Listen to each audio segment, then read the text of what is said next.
Late night on Christmas Eve 1885, in the small town of Seneca, Illinois, Matilda Rooney was alone in her kitchen when suddenly she burst into flames. Poor Matilda was incinerated, seemingly from the inside out, leaving only her feet. Her husband was also killed, suffocated from the fumes in the other room of the house. Mysteriously, no source of ignition could be found for the blaze, and the flames had not spread to the rest of the room. Investigators were baffled. It appeared that the Rooneys had fallen victim to spontaneous human combustion. Descriptions of spontaneous human combustion date back to the 17th century and continue to be reported today, though most of the instances were recorded in the 1800s.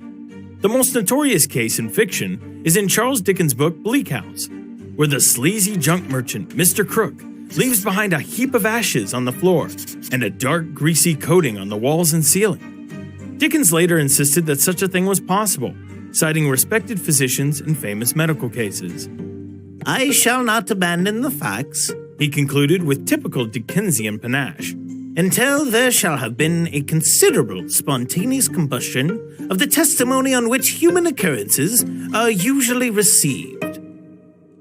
Although the scientific support for spontaneous human combustion was weaker than Dickens stated, the public largely accepted it as a reality in his time.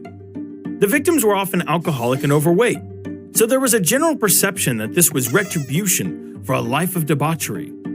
After all, it made sense that a body saturated with a flammable substance, like alcohol, would become flammable. So, is spontaneous human combustion real? Should we all be afraid of bursting into flames?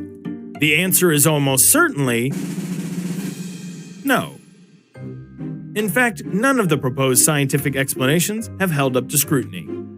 Outdated medical ideas, such as the notion that ignition could be the result of an imbalance of bodily humors, are simply not true. And no, high concentrations of alcohol in the body will not make you explode. In the 20th century, forensic scientists noticed the wick effect, in which clothing worn by the victim can be soaked up in melted fat, acting like a wick in a candle and allowing the body to smolder for hours.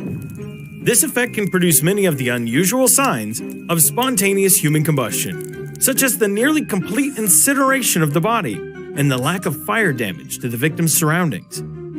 The most likely explanation is an external source of ignition, a match, a cigarette, an electric spark, the evidence of which is destroyed by the blaze. And although alcohol doesn't make the body more flammable, impairment, like severe inebriation, may leave victims unable to react to a slowly developing fire. So, while we may never know what truly happened to the Rooneys, it's clear that the theory of spontaneous human combustion is snuffed out.